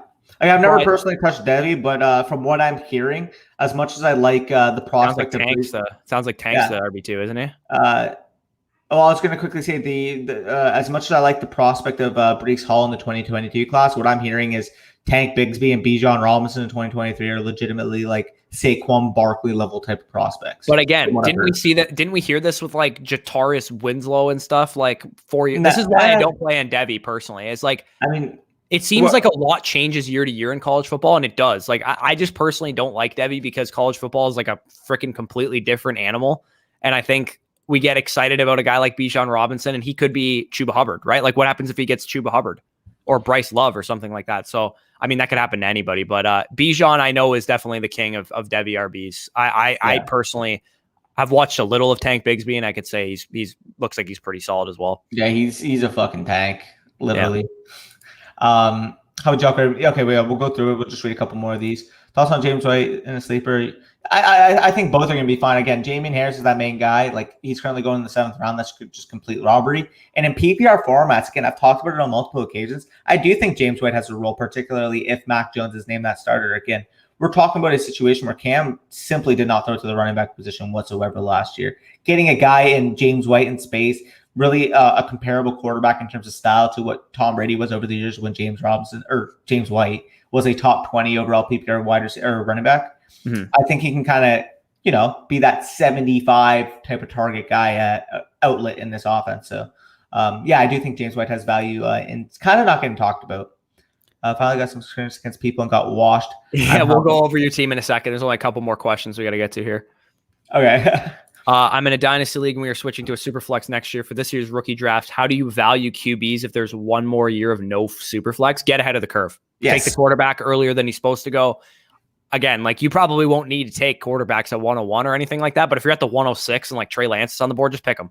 Yeah, they do that, and that's the thing. You're taking these young guys as appreciating assets. Guess what? It's going to be a hell of an appreciating asset when that quarterback position, doubles in size from a one quarterback league to a super flex. So get out of that curve. You're getting Trey Lance at the 106, Justin Fields, Zach Wilson, yada, yada, yada. Like they're falling to a value. You take that and you run because quite frankly, you're not looking for the year one output if you're taking those guys. You're looking for their longevity. You're looking for their value as young quarterback prospects. And again, once people realize, oh shit, I undervalued the quarterback position last year. Now I'm going to pay the price. You take advantage of that. Contract max. Got to bring the shit back. Sorry, I just thought of that. In my mind, people won't live up to the hype at running back to Swift. Oh, this is a shot to my heart right here. Akers and Gibson, come on, brother. I hate that. Okay, so I'll agree with you on Sanders there, and I can see it with Dobbins. I can see why he wouldn't live up to the hype. I disagree on Akers and Gibson personally. I think they're going to be Swift. And Swift. Oh, I'll give you Swift for sure too. Akers and Gibson are the two that I have the biggest problem with. Dobbins, I could see it. I could definitely see it. I still disagree. No, Sanders and Swift, I absolutely agree with you. I think they're not living up to that. Oh, I completely disagree on Swift as well. Like, again, he's not even remotely close to Sanders there. And you're talking about Kerryon Johnson comparatively to them. Yeah, we're talking about 23-year-old Todd Gurley compared to some of the best young talents in the league. Here, I'll go back in time a little bit. I thought Kerryon Johnson was a good player. Kerryon Johnson to me reminds me more of CEH. Yeah. Like in terms of like the hype that CEH has, that kind of like how good of a player was Kerryon Johnson reminds me of how good of a player is CEH. Like that's what I'm thinking right now. I think Akers, Dobbins, Akers, Dobbins, and Gibson. I know they're studs. Yep, for sure. And Swift is a stud, but his situation is bleak. And that's why, like, I wouldn't even remotely put him into that circumstance because, again, we saw Kerryon at least be somewhat relevant in that situation. Swift is like 10 times the player that Kerryon ever was. Right. So it was fun, guys. Good luck this year with draft. Appreciate that. I am D Jones. Beautiful. Thank you, guys. I have 7th pick. Dude, hopefully, fingers crossed. Do you think Rodgers? I'm not too sure. Again, like this is just such a weird situation. No, so I don't think he will. I think he's gone. Okay, so let's quickly grade these teams overall. So you got Mean Machine, 2 quarterbacks, Mahomes, Hurts, running backs, Najee, Sermon, Moss, Gordon. Wide receivers is pretty stocked up, and a tight end, he's got Irv Smith. Overall, again, you're pretty weak at the running back position, in my opinion. And you got Kelsey as well. Okay, I thought Irv was your only tight end. The only thing I would say here is maybe if you had gone like, I don't even know, like maybe like Miles Sanders instead of Jalen Hurts, maybe David Montgomery instead of Jalen Hurts, and probably could have gotten Tannehill instead of Robinson. That's probably what I've done, but. Oh, it's a solid team. How about this? Okay, so he said he got washed in the chat. You started out really strong. I think you got Josh Allen 102, no complaints there. Justin Jefferson at the back of the 2nd round, no complaints there. Ezekiel Elliott in the 3rd round, no complaints there. Terry McLaurin, no complains there. Miles Sanders at the 5-2. I don't even hate that, to be honest. Yeah, agreed. And I think it kind of went downhill when you picked Cousins. I just personally would steer clear of Cousins. If you guys are in a dynasty startup right now, just don't pick him. Like I know he's going to fall a little bit because of the Kellen Mond pick, but I would just much rather pick a guy who I know has more of a stable future. Yeah, and as much as I love Ronald Jones here, I personally would have gone with Deebo Samuel and then swung back around and got Damon Harris, and I would prefer the Samuel Harris. You might have even been able to get Jones on the way back too. Yeah. Yeah, I think filling out your depth though is fine. Like I think tight end maybe should have been a bit more of a priority for you, but other than that, I don't think you did. I don't think you did poorly at all. Yeah, PST, you're stocked up on the wide receiver talent. Running backs are a little bit weak, and you got Kyle Pitts as the tight end went off the board. I think that's a decent team. Yeah, kind of got the youth to it, and I like for the most part we've seen thus far. The teams have kind of stuck to their identity. Again, we're seeing, for example, this team here, PST. He noticed right away, okay, I've got a young quarterback, a young tight end, a young wide receiver to start. Let me build my team really from a youth perspective around those guys. The only guy that you have who's really a short-term asset, who's still young, obviously, is Damian Harris. Yeah, I agree. D. Jones, Lamar, Henry, Jones. I like the way he constructed. See, again, he stuck to his identity. He's got three of the best assets in fantasy with Lamar, Derrick Henry, and Aaron Jones, at least for the short term. Yeah. And you got Mike Evans, who's also a great short-term asset. Tom Brady, obviously, Julio Jones, Mike Davis, like Robbie Anderson. All these guys are in their primes of fantasy production. The only thing I would have said here is I personally would have gone MT over Evans. I probably would also. And then at you got a nice little stack with Brady and Evans, so that's fair too. Overall, a solid team. Raver, running back. You got McCaffrey. You got CH. Too early. That's just too early for me on Clyde. I can't do it. I wouldn't be like. I can't look myself in the mirror saying that I picked Clyde Edwards-Helaire over Derrick Henry. I don't care what their ages are. I can't do it. Yeah, Najee Harris as well. I would take Najee over CEH personally. Like if I had to slot CEH into where I think he should go based on this board and this board alone, I would pick him early. I would pick him. I would pick him right before Joe Mixon, probably. Like right after Eckler went at the 312, I'd probably pick him there. That's fair. Yeah, Eckler was just a fucking. I was talking based on the running backs, not based on like the round. Oh, okay, yeah. But yeah, and then to be fair though, then he turned back and got incredible value on his quarterbacks. Lance at the 305, amazing pick, and then Deshaun Watson falling to you at the 408. That's such a good upside pick. You're talking about appreciating assets. When are you ever going to be able to get Watson at the 408 in the Dynasty draft if the allegations weren't? The only pick I don't like is Wentz. Did he pick Wentz after we picked Tua? Before I would have picked Tua there, just because you have some young quarterbacks there, and you have a lot of young talent with Judy and Edwards-Helaire and stuff. I probably would have went for more of a youth quarterback because you look like you have a 2022 team for sure with Lance and Watson and Clyde and stuff. So I probably would have went with Tua there just to have the youth. I think Wentz could fall flat on his face this year, to be honest.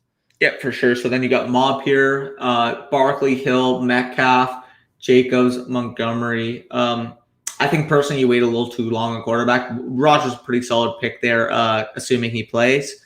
But aside from that, again, if you were to have taken Watson here, as much as I love Jacobs, if you were to have sub Watson on this team, then I would be like a little happier with it. But or even like if you're looking at like Metcalf here, as much as I like DK Metcalf, if you subbed in like Justin Fields there, I think that would have been probably better suited for your team. But overall, I think you got a solid team, kind of quarterback day type of team here. But you got a good running back core, obviously a really solid wide receiver core to make up for it. Talking about our own team, Taylor, Gibson, Kittle, I think at value there, I think we got a really good start. Justin Fields, I'm so happy he fell to us at the 406 because otherwise the ambiguity, the question marks at the quarterback position, we're looking a little bleak after. Yeah, him. I would have loved Zach Wilson if he would have fell to us at the next pick, but. Yeah, Zach Wilson at this pick, like one pick before was just big snipe. But overall, again, do you want to just get into another one, or does anybody else want to see their team overviewed quickly? Yeah, we can. I'm just like looking briefly over the other teams. I really like what defending. I can't see his full name, but he established his identity clearly there with Kamara, Russ, Ridley, Cooper, like very win now team. Matt Ryan too. I really like that value there. Hawkinson at the 601 and a tight end premium is very nice too. Yep. So we can get into any kind of draft that you guys want to do, a rookie draft or something. Probably won't do a full Dynasty startup again, just because I'm kind of running low on time here. I got to go golfing in like an hour. So if you guys want to do a rookie draft, we can run one of those if you're down. For sure. Get into a couple questions here. We got Justin Young says, I'm holding the 9th spot out of a 10-man league. Haha. Do you guys prefer getting like Kelsey or Waller type of guy in the second round, or just stack the running backs, 2 quarterbacks, full PPR redraft? So I am not in a 10-man league. I prefer getting an elite tight end more, but I'm still not a guy that's willing to pay a second round price for a tight end unless it's Kelsey. I don't want Waller or Kittle until the 3rd round, but I know Danny is a little bit more apt to pick tight ends earlier than I am. And a tight end premium? Yeah, no, not a tight end premium, but it is a 2 quarterback. In a 2 quarterback league, I absolutely would not pick any tight end in the 2nd round unless it's Kelsey. Yeah, agreed. Because you should be able to get the other tight ends in the 3rd. Germany's up 4-1. Oh my gosh. Anyways, if we're talking about 2 quarterbacks, if we're talking about a redraft, if we're talking about a redraft 1 quarterback, absolutely. Back in the 2nd round, I look at those quarterback or those tight ends as values. If we're talking about Dynasty, it's a little bit more dicey. Especially when you're getting with the older guys. But yeah, in a 2-quarterback league, regardless, I'm probably not just going to do that. What kind of rules are we dealing with this rookie mock here? We're gonna do tight end premium, super flex, like. I'll set it up here. I say this one we could go no tight end premium. We could go full PPR. How about that? Sure. Okay, so then we got. Would you think that throwing Jalen Reagor in with Thielen or some combo like that would be enough to swing for OBJ? It might be. I would definitely do that. I would take OBJ over Reagor and Thielen in a Dynasty league for sure. Just wanted the JJ stack. Yeah, that's fair because he got Cousins to complete with Justin Jefferson. Right, that makes sense. Cup or Woods for Dynasty PPR. Give me Cup. I mean, for me, it's Cup and it's not close. Yeah. In a 10-minute super flex, what could I get for Diggs? I mean, yeah. If you could get Dobbins and picks for Diggs, I would take Dobbins straight up. Over Diggs? In Dynasty, yes. That's close. That's really close. I would probably take Dobbins also, but I don't hate it. We're talking about an early third rounder versus probably a late third rounder in terms of value. Yeah, for sure. Would you trade? Give me the side with the 2 and the 3. Yes. Also, give me the side with the 2 and the 3. Fields would have played into the win now. Can't say. That's fair. I want to join. How do I join? Yeah. We'll put the link into the stream. Let me just get through a couple more comments and I can do it. Jamar Chase or Chris Godwin. I would take. Oh man, that's so close. I would slightly take Chase in Dynasty. I would take Godwin personally, but that's really close because what the type of player that they are, they're like the same type of player, like the same exact type of play style. The question is, we have some ambiguity with Chris Godwin's future, right? Because we don't know after this year he's on the franchise tag. Is he going to re-sign with the Bucs? Is he going to go off in free agency and sign with like the Colts or something like that? I personally would take Chris Godwin because I know he's a stud. I know he can do it in the NFL, and I see a very similar player between the two guys. I almost pulled out my rankings and then I realized they're on the draft guide, so I closed the tab. True. They'll post a link in the chat soon. Yep. Let's read this quickly for all thirds. Where's gold? Yeah, Terrace Marshall is an awesome buy, especially because I feel like everybody is like looking at him the same way that we looked at some guys last year and a couple of years ago, where we're like, okay, he landed in a pretty crowded situation. He's got DJ Moore there. He's got Robbie Anderson there. If Terrace Marshall is a great prospect, the talent can win out in that situation, right? He can push Robbie Anderson to more of a deep threat role. He can push DJ Moore to a bit less of a role than he had last year. And Robbie Anderson, we've talked about this before, is a free agent after the season. So if Terrace Marshall comes in, lights the league on fire, and either of those guys get hurt or something, or he gets some opportunity by playing well, they're going to move on from Robbie Anderson and be like, okay, we got our next guy. And if you guys have seen the video of Matt Rule and the Panthers when they drafted him in the draft room, there's like a video you can watch.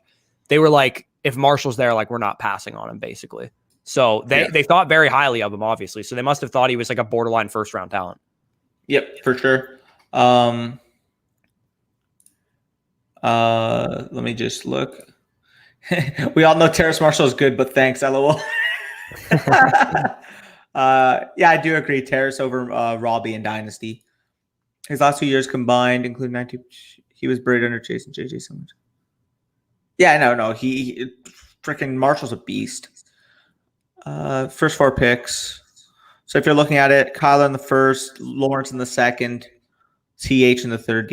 I think that's actually a really good start, honestly. Yeah. Metcalf's a guy I've already talked about being a little wary of, but you know, if you got, I'm assuming you got him in the second or third round. I'm not sure where you got him exactly, but that's a great start to your team. You got a great young core. For sure. And yeah, I know he is an absolute stud. Good call on that, Gabby. But we have 3 spots left in this mock. I'm going to randomize the order. I can join it if we need someone to. We'll let the viewers fill this out. And if nobody joins, then we can get you in, and I'll probably cry that we can't fill up a rookie mock. Yeah, facts. Come on. Did we drop it in the Discord or no? Can you do that? Yeah. All right. Hey, 36 people in the live stream. Come on, let's go. Chop, chop. Yeah. I want to see this. Also, the pork chops are getting ran by Germany right now. True. He comes right back into the very same system that he was coached under in college with Joe Brady. He will be right back to catching TDs every week. Could be a double-digit touchdown guy's a rookie. Yeah, and the cool thing about that is that nobody in that offense has shown that ability yet. Like, as much as I love DJ Moore, his career high in touchdowns, 5? or something like that. Like he's not a touchdown scorer, and some guys just are apt to score touchdowns. Like it's a real trait. It's the reason why we've seen Devontae Adams do it all these years, and the reason why we've seen, running backs that can do it as well. So if he comes in and is a big red zone weapon and can put the ball in the paint, then I could definitely see Terrace Marshall carving out a big role for himself. Portugal just scored, sorry. Yeah, I fully agree. Round 5 should I pop in this thing or what? Give it, how about one more minute? If you guys don't join and take this last spot in 1 minute, Corey's going to take your spot. Come on, let's do it. Football Ninja. He heard that. That motivated the Football Ninja. Yeah, you love to see it. Here, let me just. Okay, so Corey says round 5. Great name, by the way. Round 5 in a dynasty. Do I take Montgomery, Sanders, Godwin, or Jamar Chase? Bush, did you see this? What? You got the first pick? Yeah, classic. I said it as a snake, by the way. So I actually hate you. Well, I mean, it's both of us now. Yeah, but it's you, because you're sharing your screen. You got the first pick. When I was sharing my screen, I got the 12th pick. Like, it's just so classic. Trey Lance. You guys know where 101 is. It's Trey Lance. Yes, sir. Round 5 in a dynasty. Okay, so he's round 5 in a dynasty. I would take David Montgomery out of those options, but I would not fault you for taking. I take Chase. Either. I take Chase. Looking at appreciating asset, I'm taking Chase there. Yeah. I mean, he asked Jamar Chase or Chris Godwin before, right? So he's probably caught between those guys. If you don't want to go for the riskier running backs, because those guys do have some risk to them, I would go Godwin. Danny would go Chase if you want to go with the wide receiver. Yes, sir. So we're seeing a pretty typical start to a startup here. Except for the first pick. Yeah. This is literally like straight off the cuff right now. Like, this is exactly what you should expect. We should see Kyle Pitts most likely go here. Some breaking news right now. So we're going to have Ron Stewart. If you guys have never checked out his work, go check him out on YouTube. He's going to be on our channel on Tuesday. Me and him are going to do an ADP battles. And he just messaged me, I'd love to do Antonio Gibson. So it's going to be Antonio Gibson and somebody, because I told him I want to focus on guys that are going early. And I was like, if you have a strong opinion on anybody, let me know. And he's like, I'd love to do Antonio Gibson. So we're going to do Antonio Gibson versus somebody that's going ahead of him or behind him or whatever the case is. Yeah, we should do Gibson for CH. Oh, or you guys should. That'd be pretty good. Yeah. I would kind of be a rip of CH though the whole time. Actually, I think Ron likes CH, so should be interesting. Yeah. I mean, I like CH too. I just don't like him in the second round. Yeah. Fair. 4-2 right now. Yeah. So on the board right now, you can kind of see that the stud's gone off the board, right, by the 106. And then you get into the second tier of rookie options, which for most people is Javonte Williams and Zach Wilson and Devontae Smith and Travis Etienne. I mean, I have Zach Wilson and Travis Etienne both in my top 5, but those guys are definitely still worthy of those picks there. Yeah, for sure. Stop watching soccer, Danny. Sorry. You're not even German or Portuguese. Why are you even watching that? I'm an avid football enjoyer. Yeah, fuck that shit. You actually don't like soccer, eh? Not really, no. I tried to watch the Swiss Italian game, but like, 1, we were getting our asses kicked, and 2, I just don't like the sport. It's not entertaining to me. It's like 65 minutes of neutral field possession and like no action whatsoever.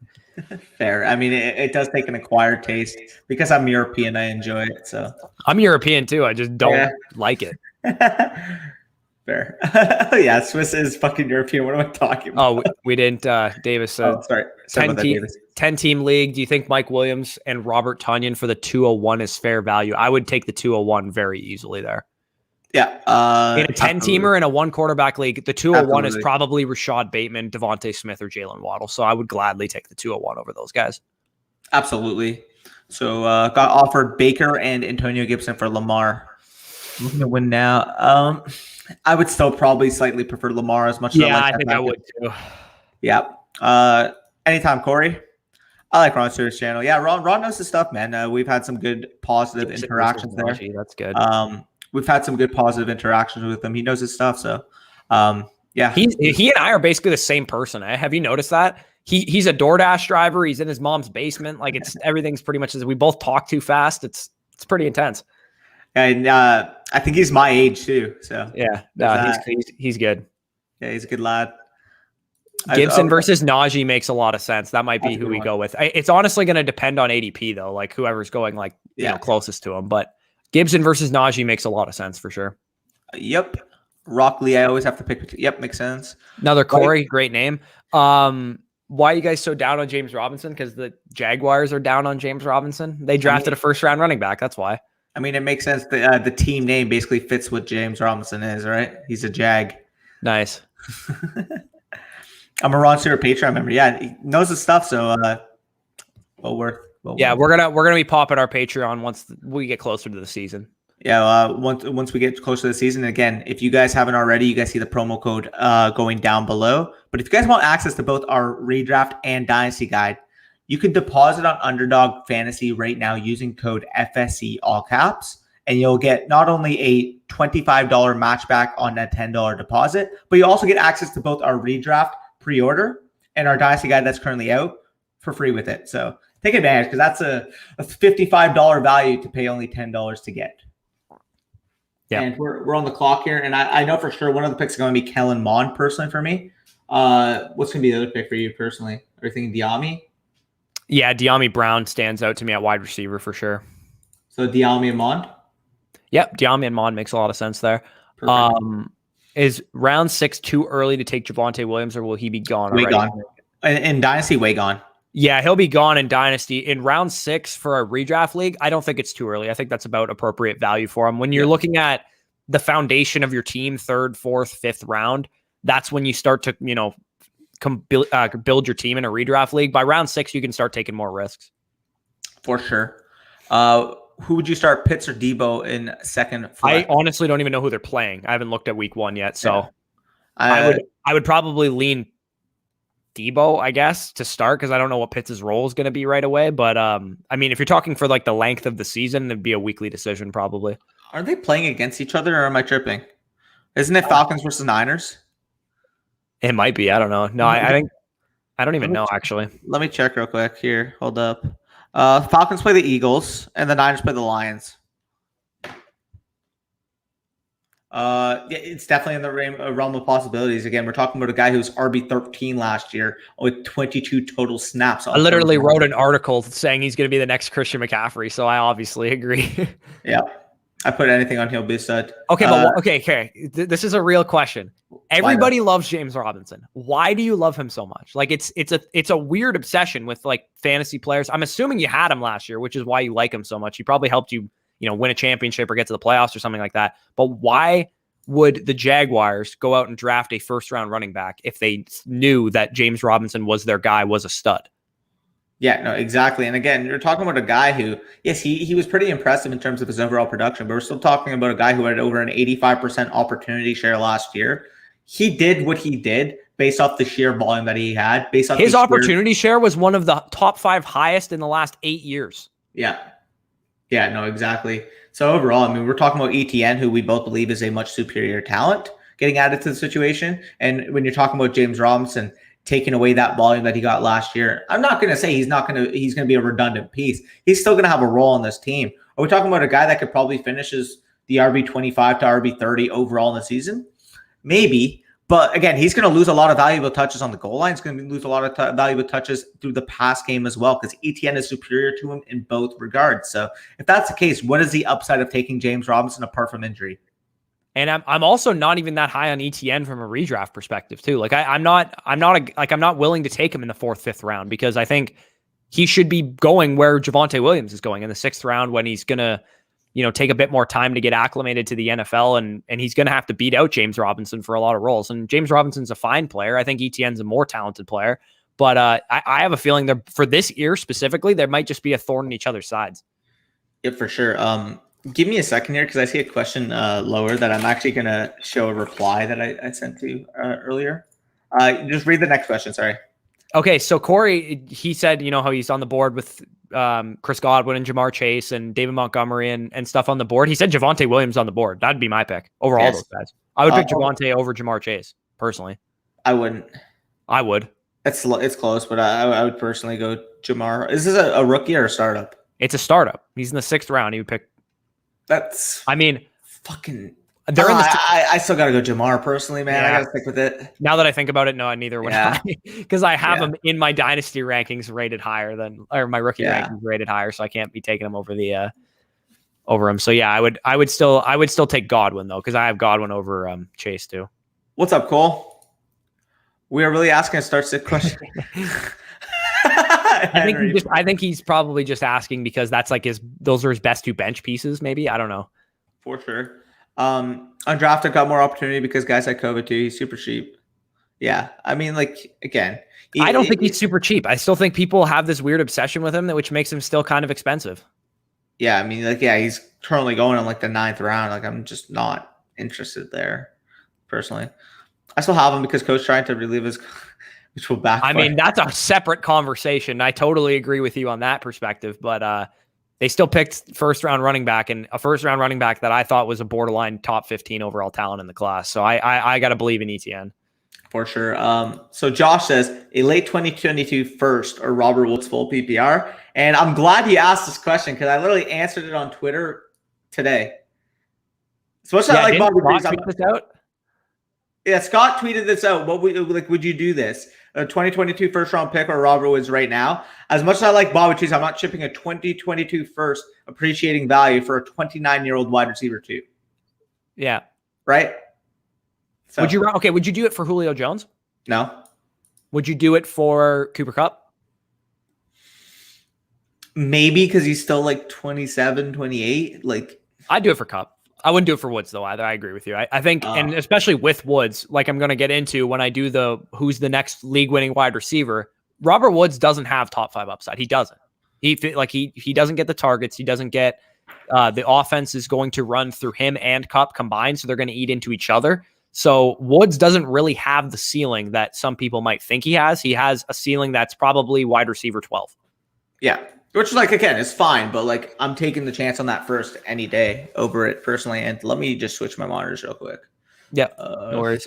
Justin says, in a 10-team PPR Superflex, would it be wise to trade for Scary Terry? I was thinking I'd trade Michael Thomas and a 2024 second or first. Should I go for it or keep Thomas? No, I would keep Thomas. That's right. Yeah. I can't remember off the top of my head if I have Michael Thomas rated higher than him in Dynasty, but I imagine it's very close. I mean, we're talking about a guy like Terry's 25, turning 26. I have Thomas rated higher than him straight up. Like Thomas is only like a year or two older. People think that Terry is like a 23, 24-year-old wide receiver. He's just not. He's 25 going on 26 this year. Like as much as I love Terry McLaurin, like can we stop hyping up the fact that he's a quote unquote such a young appreciating asset in Dynasty, because he's as old as some of these winner now receivers that we've been talking about. For example, if I were to tell you right now the age discrepancy between Amari Cooper and Terry McLaurin, most people would think Amari Cooper was like 3 or 4 years older. Amari Cooper is 1 year older than Terry McLaurin. And I think Mike Evans is 1 year older than him too. How wild is that? Yeah, that's pretty crazy. Chris Godwin's younger. Yeah, Chris Godwin is younger than him. Which is like, it's crazy to think about. Yeah, trade CMC for Dalvin and CD. You would? Give me Dalvin and CD any day, man. What? Yeah. That's pretty close, man. That's really good. As much as I love CMC, I don't think it's close. The Dalvin scares me, man. I don't care if he scares me. You're getting a first-round startup value along with CD, who's currently going in like the 3rd, 4th round for the 102, 103. Like, I don't know. Dalvin side to me is a clear really winner. Freaking close to me. I think I would just take McCaffrey. I disagree. As much as I love McCaffrey, I mean, Dalvin literally was a 25-point per game scorer last year, and you're getting CeeDee Lamb, who could be in the conversation as a top 5 overall Dynasty wide receiver if he has the season that I believe he could be capable for. Real quick on this point right here, if I could go back and smack Dave Gettleman in the face for taking Kadarius Toney, I would have loved that, because the easy decision would have been the Jaguars take Kadarius Toney. I don't draft Kadarius Toney anywhere. He doesn't ruin Travis Etienne for me. I wanted Travis Etienne to be a New York Jet, and I was really pissed that he wasn't. So the fact that he ruined James Robinson by taking Travis Etienne there, and he also kind of ruined Kadarius Toney by sending him to the Giants. I think it would have been much easier for everybody if Kadarius Toney was a Jaguar, the Giants picked like a different player, like an offensive lineman or something like that, and the Jets, traded back into the first round to get Travis Etienne, or they didn't trade up for Elijah Vera Tucker and they just took Etienne there. Yeah, for sure. I traded Cooks and J-Rob for Kenny G. Thoughts? Dude, I'd take a Kenny G side any day Oh of the yeah, week I would here. easily take that Kenny G side. It's not even close. Follow the money, and we're talking about a receiver who's making $18 million a year for guys that we. As much as I like Cooks, I think he's a fine wide receiver 3, wide receiver 4-ish. But Kenny G's got legitimate wide receiver 1 upside. Even if Watson plays, Cooks is still only like a wide receiver 2. Yeah, I think it means he is super cheap contract wise for Jacksonville. That's fair. Oh, okay, yeah, I see what you mean. And see that from a business sense, like why would you replace a guy who is doing a good job and is super cheap, right? Like it's like they went and they had a lawyer from random community college who was like performing like a stud in the courtroom, and then they went out and got a Harvard lawyer and paid him a bunch of money. It's like, why would you do that? But they did it, and the money talks. You use first round draft capital on a running back. You must not thought very highly of James Robinson. Yep, agreed. Ooh, Portugal hit the post. That could speak to ETN not having a traditional. So here's the great thing about this, though. We actually have a preseason this year. We're going to be able to see how they're going to use them. So that's the great thing. So make sure with the ETN Robinson situation, don't have your drafts before a couple preseason games pass, because I think we're going to get a lot of clarity on that situation in the preseason. Yep. No, I mean, he's still super cheap for the Jags. Oh, shit. Oh, you're agreeing he's not worth it. Okay, beauty. Yeah, Brendan. no, it was. I love Travis Etienne, and that was the dumbest pick of the entire first round. Wait, what? Oh, Khalil Herbert. Okay. I thought you were talking about Justin Herbert for a second. I'm like, what? Yeah. I think everybody would have taken Justin Herbert over Brevin Jordan. Germany almost scored again. I picked 504, and we'll be taking either Jamar or Godwin, and then pick. Dude, that if you get that would be the ideal situation. I would pick Godwin. Danny would pick Chase. Hopefully, Javonte Williams can get back to you. Could be tough, but I hope Javonte can get back to you. Yep. Well, it's not. I'd prefer the first personally, so I disagree there. Yeah, he's going to be the starter. In the sophomore bounce backs video I did a couple weeks ago, I talked about Zach Moss ad nauseum in that video, like 7-8 minute rant on Zach Moss. I think he's going to be a fine value for redraft this year. Yep. Saquon and Thielen for Diggs and Eckler thoughts. If this is a dynasty league, I'm taking Diggs and Eckler for sure. Yeah, that's like, not close. Yeah, for sure. For redraft, you could probably make the case for Saquon and Thielen, but yeah, in a dynasty league, like you're talking about a top 5 overall dynasty wide receiver, and Eckler, the discrepancy between Saquon and Eckler is not nearly as big as this discrepancy between Diggs and Thielen. Absolutely basically. Agree. Robbie Anderson or Boyd, PPR dynasty. We're talking about Anderson there. Talking about similar age receivers. Give me the one that I think has better upside. Who's better in dynasty? Oh, Sanderson's not even close for me personally. Yeah, I'll take Miles Sanders there. I think Chris Carson's fine. I think they're both going to be like RB2s this year, but Miles Sanders is still a young player, and there is a world where Jalen Hurts is a great quarterback, and then if that happens, then Miles Sanders is going to be attached to him going forward, and he should be more efficient this year given the fact that he has such a mobile quarterback behind him. Yep. J-Rom Etienne will be a poor man's. That could happen, man. See, but the problem with that statement is that means the Jags have to be the New Orleans Saints from 2017, which were a top 5 offense at minimum that year. And the way that the Saints use their running backs is unlike any other in the NFL. Like they're one of the only offenses that can support 2 running backs like that. I agreed from a poor man's perspective. Yeah, a very poor man's, in my opinion. Yeah, 99-cent man's. Yeah. I am in 11 dynasty leagues, 8 May drafts. Jesus. I love that, man. Attaboy, you're committed. What type of scoring is it? Honestly, in a regular non-tight end premium, I still think he's worth a 7th round pick. Yeah, agreed. Yeah, that's fair. Yes, I heard that's fair. Yep. I'm going Cup here. Yeah, that's not really that close, too. Yeah. I should have traded Miles Sanders last year. He was a first. Yeah. I literally, I think we put out a video saying like sells like Miles when Sanders. This channel had like 150 subscribers and Miles Sanders might have been on the thumbnail. So yeah. Where can I send my lineup? I want your opinion on it. So you can either join our Discord, which it's free to join. It's in our description of this live stream. Or that link doesn't work. So go look at our most recent video that we put out and join our Discord from that link, or you can DM us on Twitter. So if you want to see the Twitter real quick, let me just take the comment off real quick. So I'm at DannyFootball59. Corey's at FootballStock. You can, shoot us a follow, send us a DM, and feel free to answer your questions. And if you want, hey, we can get you featured on Dynasty Decisions if you have any type of Dynasty questions like that. we're gonna finish out these comments and then probably head out of here because I got a tea time in about half an hour and I still got to eat lunch. For sure, and I'm probably gonna watch the last 10 minutes of the Germany-Portugal game. Dude, Devin. Yeah, that's fair. Devin Singletary, if he was in last year's running back class, would have went in the 5th round. I'm telling you right now. Like Devin Singletary was the product of a bad running back class that year. Yep. Emphasis on poor man's. Yeah, you got it, Rock. Jacob Johnson, start, bench, cut, Pitts, Hawkinson, Andrews. For me personally, it'd be in that order. I know for Bush personally, it'd be Andrews instead of Hawkinson as his bench. Yep. It's a dynasty league. Yeah, dude. You have either of us on Twitter here, or you can join the Discord in the description. Dollar store fans. Yeah, literally. Sheesh, that would. I mean, you're already unreal stacked there. Like you have 3 of my top 6 dynasty running backs. I think all 3 of those guys are my top 6. I have Chubb a little bit lower, but yeah, like Akers is my RB6 or RB5 overall. Saquon's my RB3. Like you're chilling there.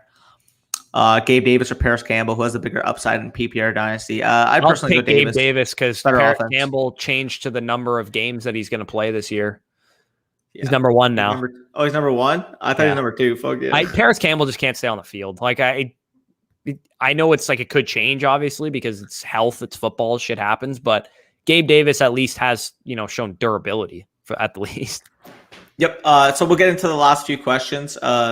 Gabby says, speaking of Penny, honestly, I'm telling you right now, I'm in like way too many best ball manias, and every time he's there in like the 14th, 15th round, you're talking about shooting for upside. That is a perfect upside shot. I mean, he's already hurt though right now. He's getting like knee cleanups and stuff. Like I don't know. Rashad Penny he's a fine best ball late round pick, but I wouldn't have too high of hopes for him. He's like your RB4, so you don't really need him in your dynasty league. But he's got some upside, I suppose. But I wasn't really that impressed with anything he's done so far in the NFL.